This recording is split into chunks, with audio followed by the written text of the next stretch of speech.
Başarılı ihtimalsın. Hemen karar. Açsın. Yüzde yeri başkalarım şey yükleşi gerekme yüklemezsem. Başka yüklemesem kondagam yüklemiydi. Yine.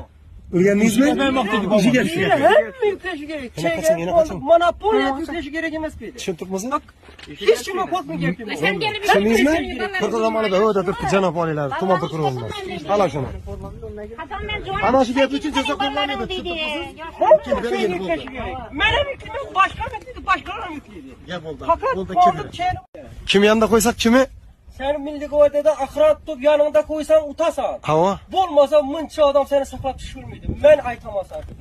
Yine vilayet prokurorunun zamı. Birinci zamı. Hem yükleşi gerek, fakat sevkleşin gerekmez miydi? Rahmet Gulam Bey. Sağ ol.